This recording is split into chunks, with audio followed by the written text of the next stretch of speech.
FA Cup fourth round replay picks edition of the Premier League Gambling Podcast on the Sports Gambling Podcast Network is brought to you by Hall of Fame Bets, the sports betting research platform for parlays, player props and game lines. Download the Hall of Fame Bets app or visit hofbets.com. Use code SGPN to get 50% off your first month and start making smarter bets today. We're also brought to you by Cut. Cut is a peer-to-peer social betting platform that's US-based and available in 40 states. Head to cut.com, that's KUTT.com.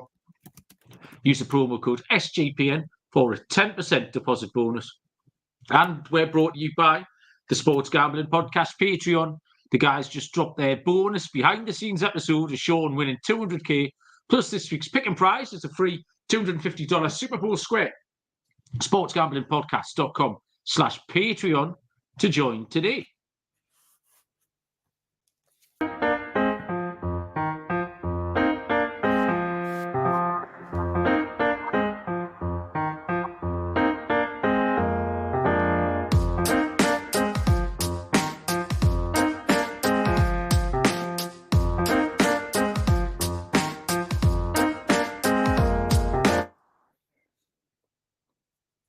Welcome, everybody, to the Premier League Gambling Podcast on the Sports Gambling Podcast Network. My name is Malcolm Bamford, coming to you from Newcastle upon Tyne in the northeast of England. Today is Sunday, the 4th of February, and we are here to review a action-packed weekend of Premier League action, which finished about 3 hours ago, and we're going to have a sniff around the FA Cup fourth round replays that take place on Tuesday, Wednesday. Well, I am actually. I don't know what Baz has got, maybe into the EFL, that sort of thing. So, yeah, lots happening this week. Joining me tonight, I'm just looking out the window now. I can see someone's placed a ladder against the side of the house. Can't really see what's there. It's quite a tall ladder. Just having a look right high up, I can just make out the figure at the very top of the very tall ladder. Who's that? It's Mr. Barry Penaluna. What are you doing up there, Baz? Come on down and say hello to the people. Yeah, we're only just getting down from the top of that ladder now. I absolutely smashed that yesterday. Yeah, an absolute highlight. And I know a lot of people who listened did get on. There was a lot of people messaging on TikTok, Twitter, YouTube who did get on the corner ladder in Fulham, which was where we went. I love it when a plan comes together, Malcolm. I absolutely love it because I always say sometimes we put out good picks, sometimes we put out bad picks, but they're always well researched and well thought out. Like, you know what I mean? We're not just throwing darts and hoping for the best. And there was, there was a lot of effort went into that one, and it looked good. And when it comes off like it did yesterday, it was just one after another. It was relentless. So we took the corner ladder. I tipped it up to over 9.5 at 14-1. Yeah. Self Bet365 went up to 10.5 at 20-1. But I know someone else mentioned they got 33-1 for over 11.5 and 50-1 for over 12.5. So they hit 13 corners, Fulham themselves. Individual team corners hit 13 in the end. The pick was 6. At 6-4 was the starting point. You'd cashed that by half time and you were well into profit before half time. So yeah, lovely ladder. And I followed that up. I messaged you because I'd absolutely nailed that one. I jumped onto I fancied Villa goals. I tipped Villa to score 3 or more. And I went 3 or more, 4 or more, 5 or more, and got that ladder up to 5 goals, 14-1 as well, Malcolm. What a day. What a day for the ladders. Absolutely loved it. That was brilliant. It's one of those bets for me, like a luxury bet. So when you're having a good day, you said you got on the Villa ladder because the Fulham ladder came in. So yesterday I didn't have a day sitting betting because I had football. I had double football, kids football, straight to watch Newcastle. And that's the sort of, I would put the ladder on when the early price boost comes in, then the early horse money back offer wins, and then all of a sudden you're free rolling, and then you say you hit the Fulham corner. So I missed the whole lot. I had stayed in front of the TV. Punting was today when I can sit and watch stuff. So I didn't get on any of it, but I know you did. You had a cracking day, and I know plenty of other people did as well. So brilliant news. In the chat, Serial was first in. Hello, mate. How are you? Callum. Courtney, Man United won, so Courtney's arrived. Right, very quick pop trivia. I have just put on one very famous sports movie on the telly on Comedy Central channel. What sports movie is it? You got one guess? Happy In fact, Gilmore. I'll leave it open to the entire chat. You can all have one guess. What sports movie am I watching now? Go on. I've gone Happy Gilmore. Oh, I tell you what, you've hit the post there, Barry. You're in the right sport. I'll give you a clue. So, Barry, it is the 4th of February. 4th of February last year, Barry. It is 1 year anniversary since a large Iranian man pummeled my nutsack with his knuckles in the hospital. And I spent at least 4 shows broadcasting with my knackers dangling off the end of a chair with an open wound dribbling into a bin. So that's commitment for you. I thought, Baz, it'd be a great idea for a novel, like a murder novel, where there's like a serial killer out and about. No one can catch him, but then there's all they've got is a fingerprint, but they can't catch him. This fella's fingerprints, in a certain light, my testicles have still got a little leopard print effect because I've still got this big Iranian fella's fingerprints on me knackers. We could catch the murderer by fingerprinting my testicles, and I thought that was a nice little murder mystery novel idea. Do you think that's a goer? I'm sure it'll catch on, yeah. You buy that? Your missus would love a bit of that. You get to chapter 7. Oh no, they're lifting prints off his testicles. Yeah, it was a weird old weekend, Baz. I'll tell you what. Actually, I was going to tell you that story that I wanted to tell you last weekend from when I was away, but I've just got a little story about my dad yesterday. So my dad officially, Baz, gave up his ticket this week. Who's taking it? Sorry? Who's took it? Bob. Oh, that's all right, as long as he hasn't just gave it up. I would have taken Bob's name. Yeah. And honestly, I didn't really give it too much though, just because I'm a soulless get like. Until, say, we played football in the morning, we got dropped off in town at lunchtime, and we were just walking to the ground, me and Bob, and we actually saw little Alan run. Now, if you remember the ill-fated last of the summer wine trip to Wembley last year, little Alan run with the other 2 old blokes that I took along with my dad's mates, who he's gone with since like 1961 or whatever. So I tapped them on the shoulder. They were both dodging up to the ground again, 2 80-year-old blokes. But Ron was just totally overcome with emotion by the whole thing. He said, "Oh, I'm so pleased I've seen you." And then obviously Bob's there as well. So it's like a whole generational. And he said, "It's just the end of an era." I said, "Me and Al and your dad have gone to football every 2 weeks for 60 years, Barry. That's a long time, like." And it just hadn't occurred to me at all that it was a big thing. My dad had actually gone to the pub. He'd gone to the pub because the other thing is because they don't text or ring each other or like WhatsApp each other. The other lads didn't know. Ron and little Al didn't know my father was giving up. So my father turns up in the pub, says, "Oh, by the way, that's me done." Had a couple of pints. Then 2:30, they walk to the ground. He gets on the bus and goes home. And that's probably it. The next time you see them is when one of them's dead. 2 of them will be at one of them's funeral. Like, they just won't bother. So Ron was, and it knocked me sideways just seeing Ron, like, to a little bit overcome because his mate of 60 years had just sort of disappeared out of his life. And then my dad messaged me about 9 o'clock last night saying, "How was the match?" And even that, and then that knocked us sideways again. So I had a bit of a funny day yesterday. Got me right in the feelings, Baz. Picks wise, Saturday was an absolute disaster. Like, for me, a complete nut of shambles. And what you've got to bear in mind is, we come off the midweek where I actually did okay, but at one point I was 6 for 7 last midweek. I then missed 3 in a row. So on Saturday I missed 5 in a row. I'm totally blanked on Saturday. I went over 5. So then I'm going over 8. And I just knew, Baz, when Everton equalised in the 95th minute, you know, you think, your day's just going to fall apart. Because Tottenham, I thought, was a great pick. We picked them at 6-4. We did the show, they were 13-10. They went off at 5-4. And then they were cruising, they were 2-1 up. Everton didn't even really score any goals. It finished 2-2. Everton, the ball went near the goal a couple of times while everyone was rolling the floor like the Royal Rumble. They didn't score any goals, and they've still come away with a 2-2. Absolute bullshit. But when that Everton goal went in, I just thought, I'm going to be in trouble here for the rest of the day. And then absolutely everything completely and utterly went off the rails. Little fight back today. Data analyst, Barry. I might a little bit early, possibly. I've got on my data analyst tag. I won 1, lost 1, and pushed on 1. So I'm counting that as a overall weekly push. So got away with it today, Man United on the handicap. And I've got the Wolves, the Chelsea penalty to be taken in the game. Whether that's good fortune or data analysis, you tell me. So I've recovered, Baz, to 7.3 units from 9 stake with one game left.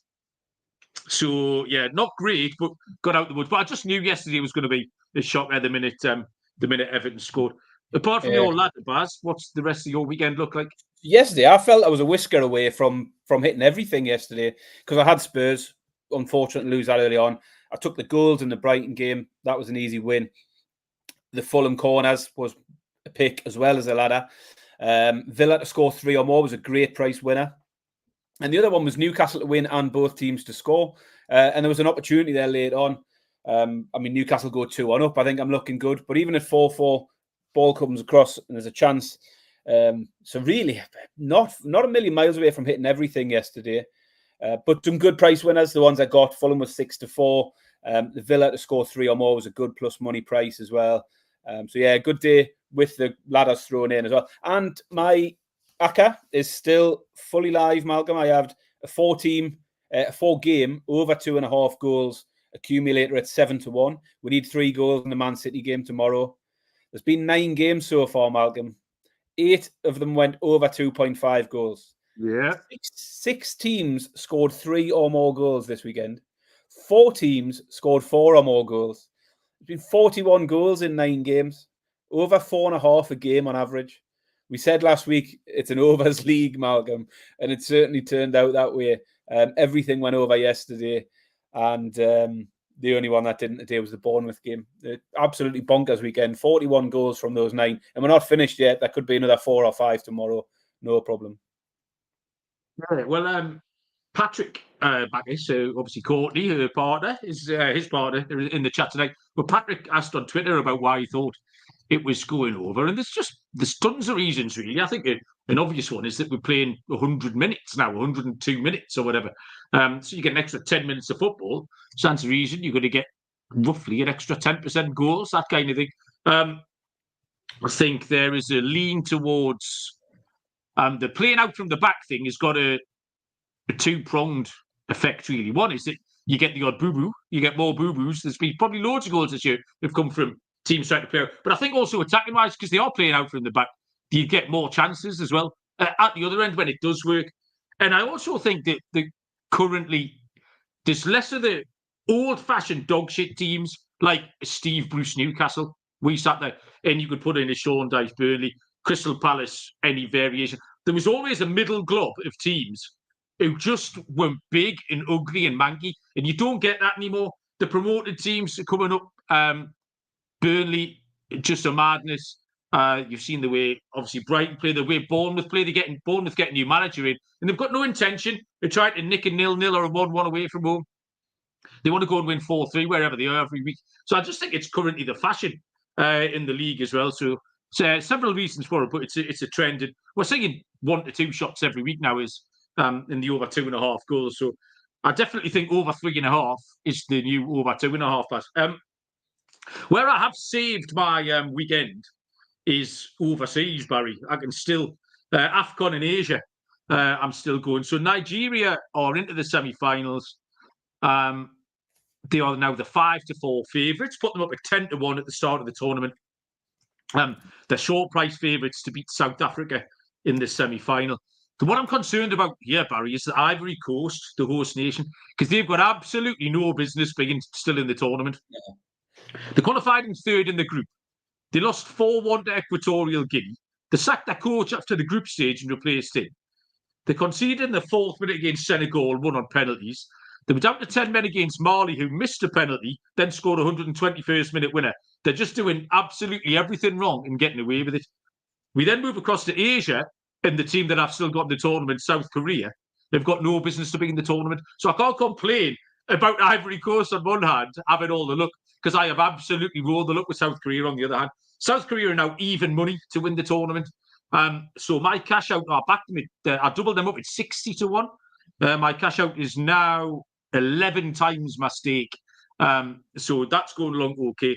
And South Korea are 1 to 2 favourites to beat Jordan, my 100 to 1 shot, in the first semi-final. So I'm going to run a going in the final anyway, one or the other. The second semi-final is Iran versus Qatar, because Japan got bounced, which is what made South Korea favourite. So yeah, I've got away with it, Baz, by picking those international things. Cape Verde, our little darlings from the tournament, eventually got done on penalties. Bebe missed his penalty, Baz. Yeah, they should let him take it from 35 yards out. He's deadly from 35 yards. Couldn't put it in from 12. So that's that. We're trying to find the. No one's got the name of this film. Baz was going to Venmo someone $50. What we saying here? Waterboy, serial guest, and Courtney. Courtney's gone for Caddyshack. Not happening either. It's a golf film. Come on, people. Kevin Costner. There's another clue for you. Baz, what eye catchers this weekend? First off in the Prem, who and what caught your eye and why? Anybody?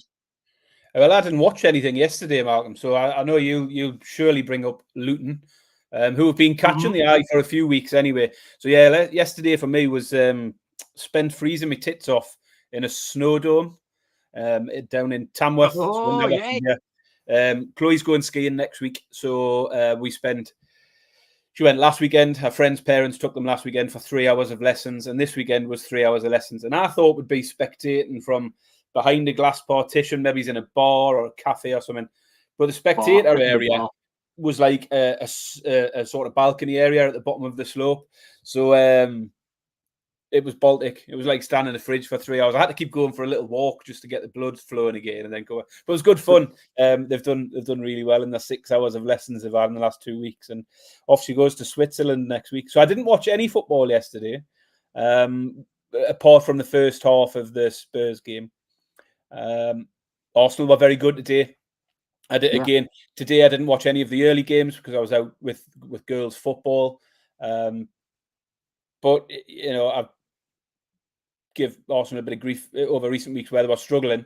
And I started to big Liverpool up a little bit the other day, and we both took Liverpool in that game. I thought Arsenal were very, very efficient today, very good. I think the big winners from that one was Man City, though, wasn't it? Yeah. That was a weird game to watch because I just didn't want anyone to win. I was just wishing terrible things on everybody. Yeah, that was the thing. Arsenal went because I'm sitting there thinking a draw would be all right. Yeah, then Arsenal go ahead and I think this is all right actually, and then I found myself not really caring by the end. What it was with me was it was whichever manager had been on the screen most recently was the team I wanted to get beat. I mean, it was the Klopp come on at the end, and he was sort of the sarcastic thumbs up to the ref, and I just thought, yeah, exactly. And then I was happy Arsenal had scored. But then they showed Arteta running up and down like a dickhead, and I instantly wanted to be disallowed. I couldn't. I was all over the place.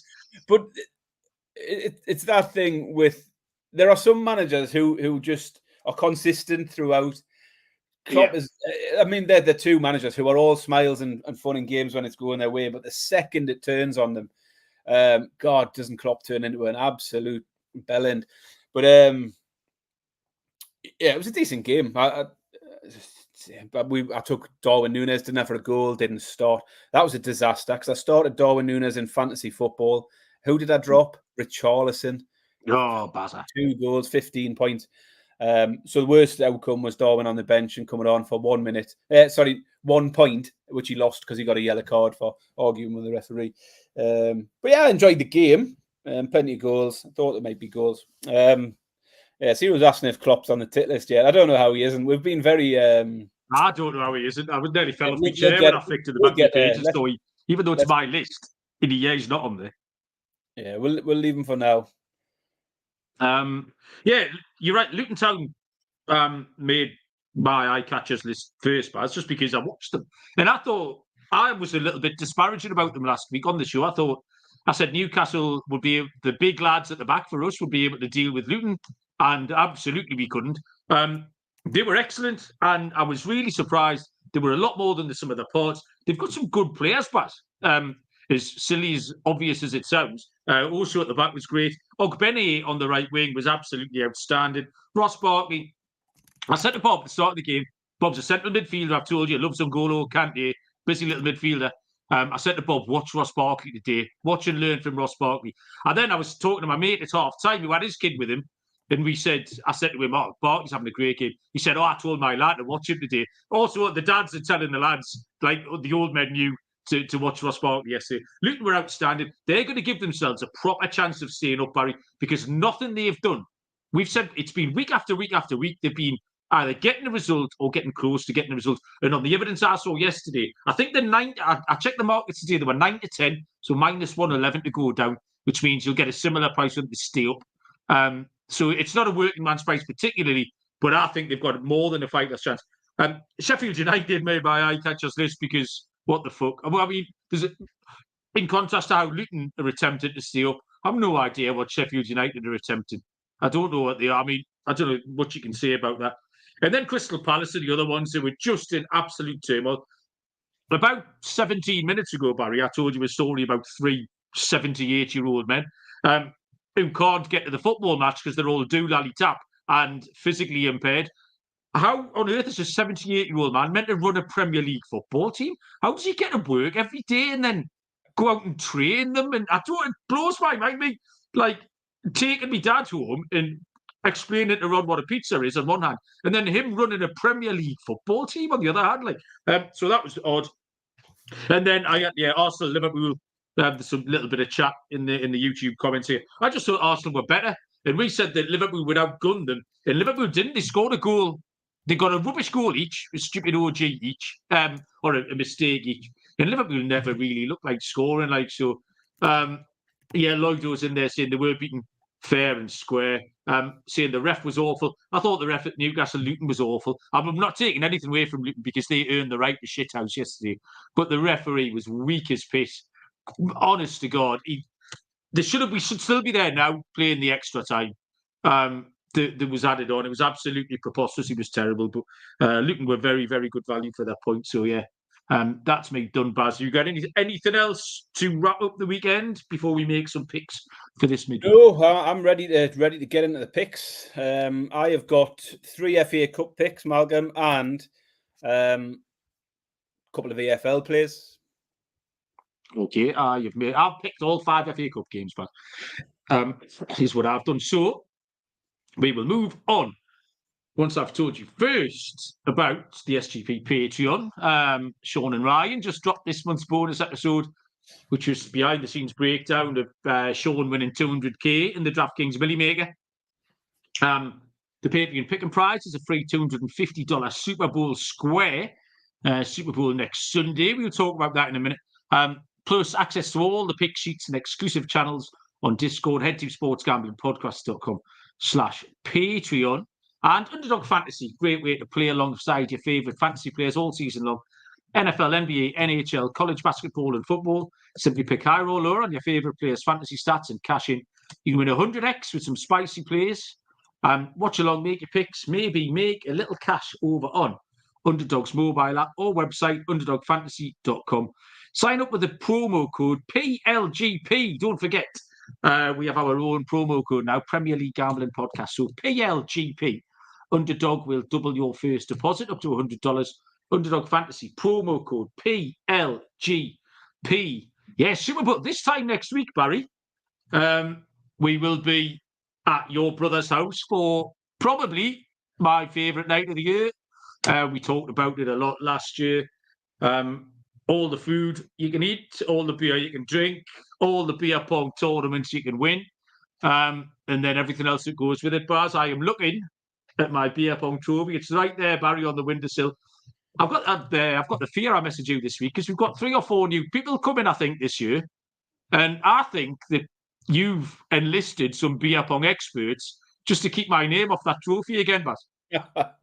No, I don't need any experts. It's mine this year. Oh, fuck off, Barry. You're awful. I'll be going close this year. I used to be good. I've been underperforming in the last couple of years. Prior to that, I was a regular semi-finalist in the beer pong tournament. No one remembers that. We'll price that up as for Wednesday or Thursday night show. We'll currently, I'd say about minus 300 me, about plus 1,200 you, and I'll price everyone else up accordingly. But yeah, firstly, get across all of the network for your Super Bowl stuff, as you expect, Sean and Ryan, and a few others, I think. I know Noah's going out to Las Vegas for the game, and there's going to be literally tons of content this week on the website and across all your podcast platforms, all the props, all the build-up, you name it. There's loads and loads of Super Bowl content. And there's going to be loads of crossover stuff as well, I think. I know the golf boys, Steve and Boston Kappa, are going to do some crossover stuff. Cody from the NASCAR show. And we're going to try and fire up a Super Bowl show as well. And because we did all right with our European the NFL International Series in the summer, me and Baz did okay with our picks. So we're going to do a little Super Bowl crossover show and try and make some Premier League and Super Bowl parlays as well. Right, we'll start with Tuesday night in the FA Cup. These games are a little bit weird, Baz, because there's 3 games on Tuesday.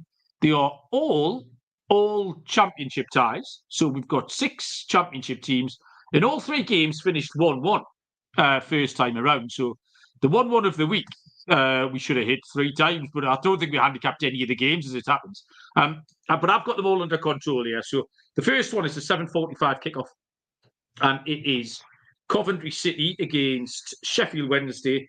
Coventry City are 4-7, -175. The draw is 3-1. Sheffield Wednesday are 5-1. First off, the winners here are at home to Maidstone United in the next round. Maidstone from Tier 6 in this country. So the winners of this are going to be a 1-12 shot to reach the quarter final. So there is a little bit of extra incentive. Teams in this division with something to play for could rest players, but I think with that little carrot dangling, I don't think they will. And there's a little bit of bad feeling here as well. The 2 teams have played each other twice recently. Casey Palmer was racially abused in the last game at Sheffield Wednesday, and then they played in the league game, and then in the FA Cup game got booed by the Sheffield Wednesday fans, which I thought was a bit odd. Sheffield Wednesday haven't really covered themselves in glory, particularly recently. I've got no real issues with the team selection. I think both teams are going to go full strength. Looking at the teams they put out last time and looking at the carrot, so I'm happy to pick this on form alone. 7th versus 23rd in the Championship. Coventry have got no win in 2, but did win 5 of 6 before that, including a 2-0 win against Sheffield Wednesday, which was just the week before Christmas. The home record isn't stellar. They've won 6 of 15 at home, but they have 8 draws. So 1-6, drawn 8, only lost 1 game. But in the last 8 games, Baz, they're averaging 2.25 goals per game. They've only failed to score twice. In 1-8 in the league and in the FA Cup. So a team total of +1.5 is short. That's 11-18, -163, but you could use that as your racket. Sheffield Wednesday won back-to-back games over the new year, but have been rubbish around that. Like I say, they're in 23rd. The club in a bit of a bad place. Supporters aren't happy. They've got a new manager, Danny Roll, known as Sausage, in the dressing room. They lost their last 2 away games, 4-0. So I just think there's match goals in this, Baz.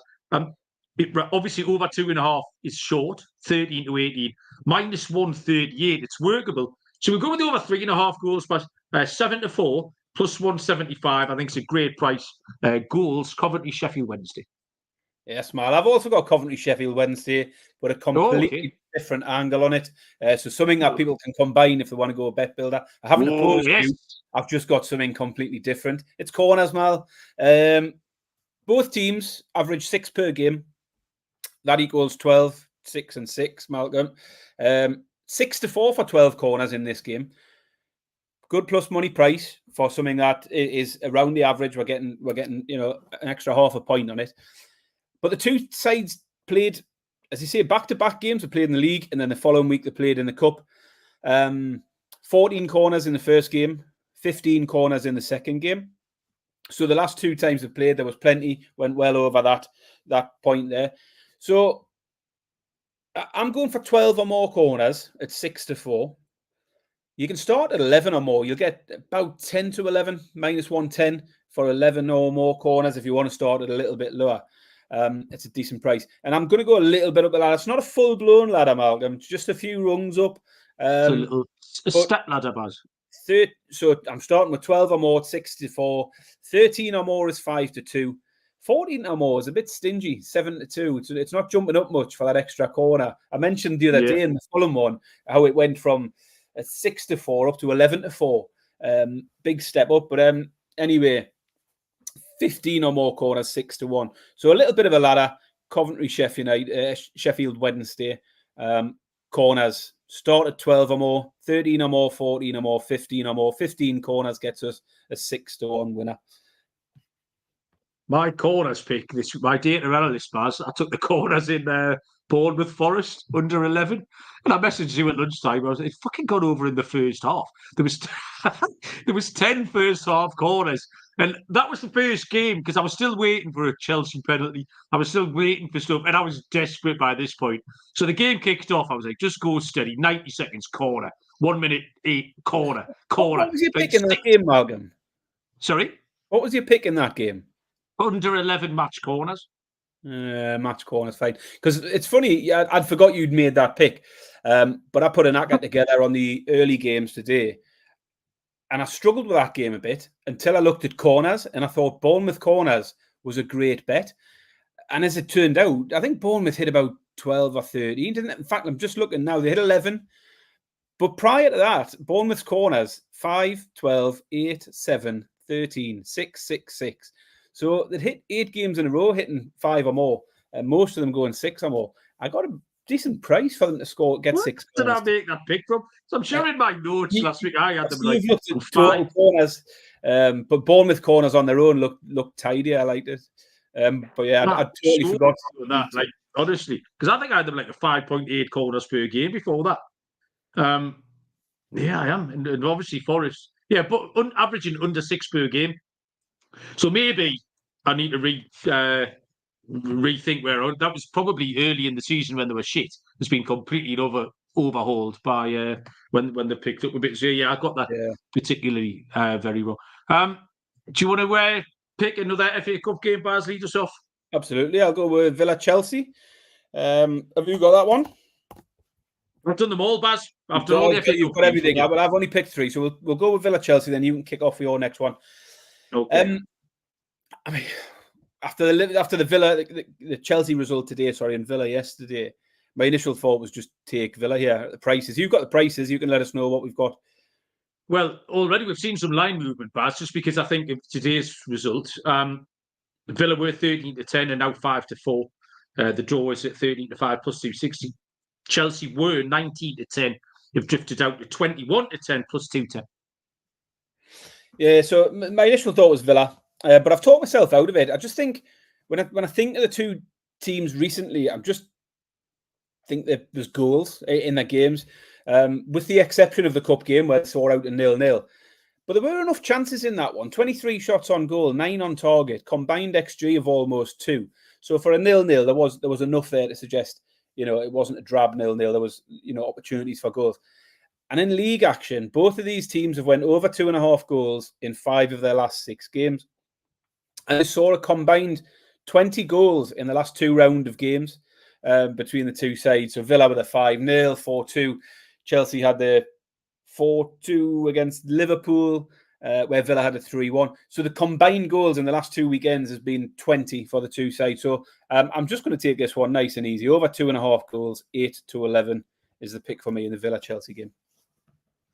I've just disappeared out the shot for 3 seconds because I'm absolutely sweating me nudges off here, Baz. I've kicked me slippers off and taken me hoodie off. So I'm down to me pyjama bottoms and me Morocco football shirt. Well, I did the very first thing that you said in this game, Baz, which was just take Aston Villa. I took them to beat Newcastle the other day. It was wrong. They then... It doesn't really count. I don't think that game against Sheffield United. It just doesn't count. Sheffield United are uncompetitive. But I don't want anything to do with Chelsea. The prices are far too close together. The only reason Chelsea are this price is because it's got the name Chelsea written next to it. If it was any other team on the form line, they're just capable. They've lost 4-1 and 4-2 in the last 2 games. We saw them got duffed up off Middlesbrough only a couple of weeks ago. Villa are a good side. The Newcastle win was excellent against them the other day. But I just think it's a really, really fair price. obviously 13 to 10 this afternoon, into 5 to 4. So there might be a price somewhere in between those two. But yeah. Courtney's the show computer's asking if they're Spider-Man pajamas. No, you and your ilk can keep your Spider-Man pajamas, Courtney. That's actually a big Man United love-in on Wednesday night show. That's why that's come from. You getting I was right, Baz. I took them on the handicap. I took them in the last man standing, Barry, in the Survivor League. You messaged me yesterday, said, what's your pick? I said, Man United. You called me some names, and I just laughed. And sure enough, as it happens, they weren't very good. West Ham were very much in that game. But Man United just had some better players at various points. So, yeah, they got away with it. Well, that was kind of my handicap as well. That's the kind of game Man United will go and win. Let's move on. After I tell you about Cut, peer-to-peer social betting platform, US-based, available in 40 states. Peer-to-peer social betting is a new and better way to bet. You can bet directly against your friends or other users on sports, politics, pop culture, all sorts of things with verifiable outcomes. Cut offers low, vague and fully customizable odds. Cut handles the payment side, so you never have to chase anyone down for your money. The social features on there and rewards. Cut also allows you to list any kind of bet, which is perfect for the Super Bowl next week. You can list your own props, see if you can get some takers. Cut is the peer-to-peer social betting platform. US-based, available in 40 states. Head to kutt.com. Use the promo code SGPN for a 10% deposit bonus. And finally, Hall of Fame bets, who've helped us all win bigger by betting smarter this NFL season. Hall of Fame bets is a sports betting analytics platform for parlays, player props, and game lines. Research NFL, NBA, and soccer bets with historical stats and data. Put your parlay ideas into their parlay optimizer tool and get hit rates broken down by leg, expected probabilities, players by hit rate, all that sort of stuff. Stop betting in the dark. Join over 30,000 users researching with Hall of Fame bets to craft more intelligent, data-driven parlays. Download the Hall of Fame bets app or visit hofbets.com. Use code SGPN to get 50% off your first month. Start researching, start winning with Hall of Fame bets. Tuesday night then, back in these all championship ties, 7:45, 2:45 Eastern time kickoff. Plymouth Argyle taking on Leeds United. Plymouth are 15 to 4 plus 375. The draw is 16 to 5 plus 320. And Leeds are 11 to 17 minus 153. 1-1 first time around. I took goals that game. Obviously these are a little bit weird because we handicapped a lot of these games 2 weeks ago. So the stats haven't changed much. So if you fancied something then, your instinct almost tells you that you fancy it again. We took the goals, lad, and it was the right thing to do. It just finished 1-1. Chance after chance from both teams went missing, particularly in the second half of this game. Since then, Plymouth, at home, Plymouth have just been full of goals. That's why we took it. They beat Cardiff 3-1. And then the 2 games before that were both 3-3 draws. They had a 3-3 with Watford and a 3-3 with Birmingham. They're 15th in the division. But here's something. Compare this, Baz. They're 15th in the division. They've won 8 home games, where Coventry, who we just discussed, are 7th in the division, and have only won how many home games they won? I had it down, didn't I? 5? Yeah, absolute madness, not even close.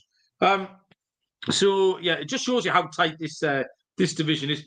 Leeds are on the charge in the championship. They are hunting down Southampton for second place. 5 wins in a row, 4 with a clean sheet. But they've got bigger fish to fry here. The fact that they are hunting down Southampton. Leeds did make plenty changes last time around, and I think they make just enough yet to give Plymouth a chance. So I wouldn't rule out Plymouth on the money line at 15 to 4. I think they're live. They're also 9 to 4 just to qualify from the tie, plus 225, which I think is a good option. Match goals I like, but Plymouth team total, it's 7 to 4. Plus 175 to score over 1.5 goals. So I'm going to take a Plymouth angle here. But again, if you want match goals, if you're taking Cov and Sheff Wed match goals, parlay them up with match goals in Plymouth and Leeds and get some sort of little double going. Yeah, so I've got to pick on this one. I don't know why I didn't take this one before I talked about Villa Chelsea, which is on the Wednesday. So I did get us out of chronological order. But I do goals is where you've got to go with this one. I tried that in the first leg. I went Leeds team total. Didn't come in, but they did. The two teams had 26 combined shots, 10 on target in that game. Again, plenty of opportunities for there to be more goals than the two that were delivered. And as you've mentioned, Plymouth games are full of goals. And in particular, Plymouth at home. They've gone over 2.5 and both to score in all of the last 6 games straight.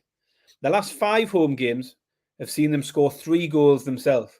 And they've not kept a clean sheet in any of them either. So over 3.5 has hit every week for the last 6 weeks, I think now, or 5 weeks at least. So the over 3.5, like you, I think is a absolutely fine play. 6-5 you would get for that, plus 120. The books are onto the goals. It's a one where it is 1-2 for the over 2.5 goals. So a choice here for me was, do I go for the over 3.5, or where I've ended up is first half goals. So looking again at those Plymouth home games, 5 of the last 6 games at home for Plymouth saw 2 goals or more in the first half.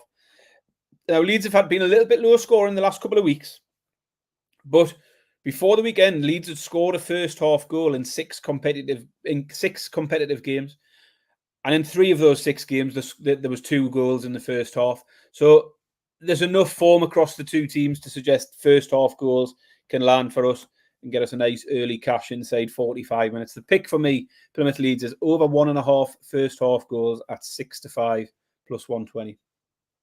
Swan Bars, writing that down. Okay, I'll finish off the Tuesday night championship FA Cup fest with Southampton against Watford. These games all kick off at the same time. Southampton 9-17, minus 188. The draw 72 plus 350. Watford 19-4 plus 475.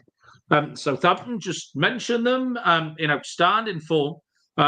Getting chased hard by Leeds United. They're unbeaten, Baz. Since when did Southampton last lose a game, Baz, in the league? Have a guess. November. September the 30th. Wow. In that division as well, because that's an absolute killer of a division. Last lost the game on September the 30th. 15 wins and 6 draws, Baz. They are scoring 2.43 home goals per game, conceding 1.07. They've won 10 out of 14 at home. Watford are the most mid-table team you can think of. They're sitting in 11th, won 10, drawn 11, lost 9. But they've only won 1 in the last 6. Their last 3 have all gone under 2.5, so they're flying in the face a little bit. They've had a 0-1, 0-0, and a 1-1. So the obvious thing here is to zig, but I'm going to zag, Baz. Both teams made substantial changes in the original tie here. The 2 goals came in the 5th minute and the 89th minute, Baz. That's 84 minutes without a goal. That's nearly a whole game, Baz, isn't it? We've nearly got the whole game. The prices are skewed. The prices are really, really skewed here. The under 2.5 goals is 7-5 plus 140. I just think with tons and tons of changes, fragmented. And like I say, if we see a similar game script to the last one, it did cash. But like I say, it cashed and was probably worth more to the under with the way the scoring went. So under 2.5 goals is 7-5 plus 140, Barry. Yeah, I've got nothing on that game, so I'll let you crack on with the final game, which is Forest v Bristol. Okay, so Wednesday, the Villa-Chelsea game is the Wednesday night. This one is also Wednesday. Again, 7:45, 2:45 Eastern kick-off. Nottingham Forest are 9-17, minus 188. The draw is at 100-30. Burlington Bertie plus 333. Bristol City are at 5-1. Forest did all right today, didn't they? Little 1-1 with Bournemouth, pretty standard fare. Forest don't need this, particularly this replay, but they did field a full-strength team in the first tie and also brought Gibbs White on at half-time when they were pushing for the win. So, because he was coming back from injury. So I think Forest will go for it. There's no reason to think Forest are going to make a ton of changes. Bristol City are very much in no man's land in the Championship, 14th place. They'll have a go. They got a 1-1 at West Ham and won the replay. I am out on West Ham currently, as we all know. They've got no win in 6 in the Championship. They failed to score in 4 of those 6, Barry. So they have been lively in the Cup, but I don't know how sustainable it is. Nottingham Forest might only need 2 goals to cover the handicap here. Could easily score 3. but I don't think Bristol City can keep up. I'm going to take Forest minus 1.5 goals, Barry, or 11-8 plus 138. Yeah, again, I've got nothing in this one. I'm all on the AFL. So do you want me to, is that you done with FA Cup? FA Cup has done. I will pass the torch to you, son. I will move swiftly on then to League One. I've got one pick for League One and one pick for League Two. In League One, I've got a pick that I really, really like here. I think Leyton Orient are a great price to beat Port Vale. What I should have done is put the prices up because I know you won't have them here. But if you give me 1 second, I will get the prices up. If you talk, Baz, I'll find them. No, I've got them. I've got them here. So we've got Port Vale at 17-10 plus 170. Leyton Orient 6-4 plus 150, and 5-2 the draw plus 250. Orient are one of the form teams in the division. If you look over the last 5 games, Orient have got 13 points in the last 5. They're unbeaten in 7 games, 5 wins and 2 draws. And then you look at Port Vale, no win in 4, 3 defeats, 1 draw. They've conceded 9 goals in the last 4 games. You're getting Leyton Orient here at 6-4. I think it's an absolutely brilliant price. So Leyton Orient at plus money is one I really like for this weekend. But I also like, I say this weekend, midweek, I also like the team total here. 6-4 for Orient to score 2 or more, so plus 150. And it's 5-1 for them to score 3 or more, which I think looks really attractive. They scored 3 or more at the weekend against Carlisle. And just a couple of weeks ago, they put 3 past Portsmouth, who are one of the better sides in that division. And that was away from home, like this one is. So 2 of the last 4 games, they've scored 3, and you're getting 5-1. And if you look at the Port Vale side of it, they conceded 3 in 2 of their last 4. And that was against 2 of the worst sides in the league. Charlton and Fleetwood, who are right at the bottom of that division, both managed to put 3 past Leyton Orient. So I think 3 or more looks good. So I'm going for a goal ladder here again. Another ladder, Leyton Orient. Over 1.5, I really like at 6-4.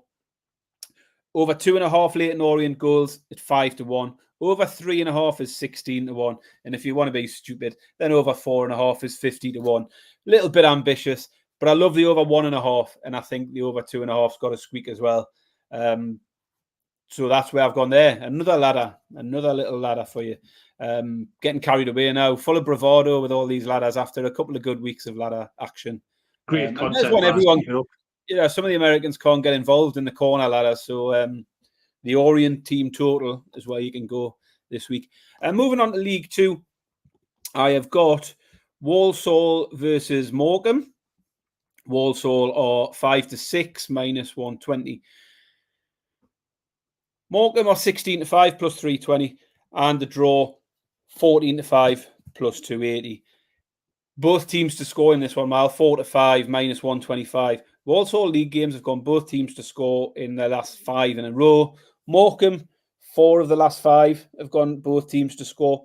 2 teams are closely matched in the league. Should be a competitive game, both around the middle of the table. And League Two has just been full of goals for weeks now.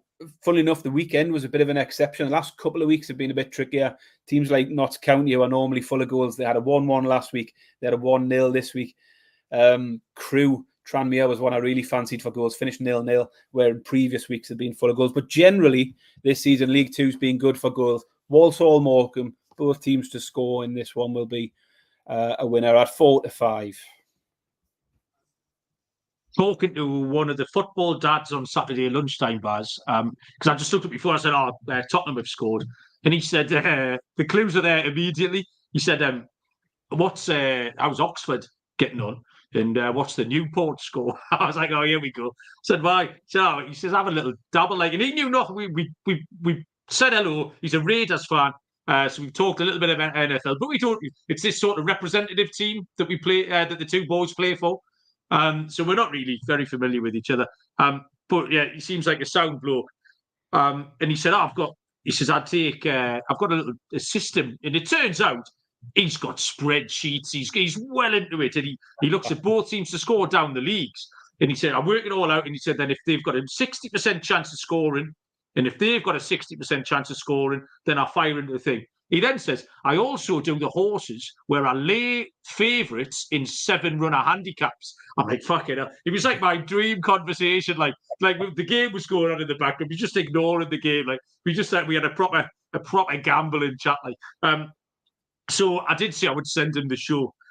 So what he's going to make, I mean, this bloke clearly knows what he's talking about. So whether he's brave enough to deal with us two idiots, I don't know. But if we might be worth getting on at some point, Baz. But yeah, spreadsheets and all sorts. So hello, Simon. I enjoyed that chat at the weekend, and I'm sure there's plenty more chats where that came from. Yeah, well done, Baz. I like those picks. Full of confidence as always. Well, anything else, Barry?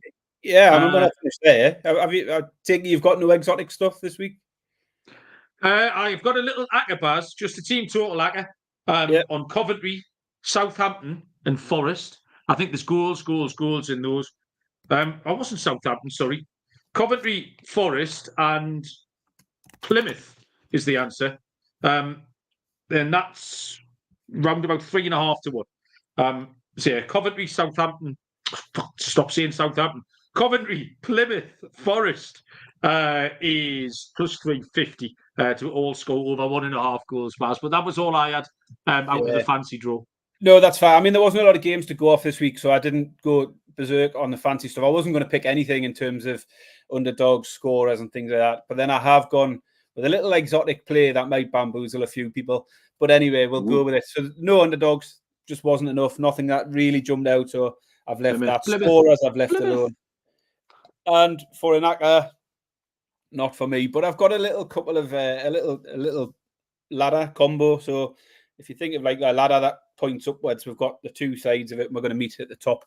So my two ladders. I'm just going to combine the two ladders. So Sheff Wed Coventry. We'll start with 11 or more corners, and we'll double it up with Leyton Orient to score 2 or more goals. That's at 4 to 1. And then we'll climb up a rung. So we'll go Sheff Wed Coventry over 12 or more corners, and 3 Orient goals is 14 to 1. And then we'll finish off one more rung up the ladder each. 13 or more corners in that Sheff Wed Coventry game, and 4 Leyton Orient goals comes in at 58 to 1.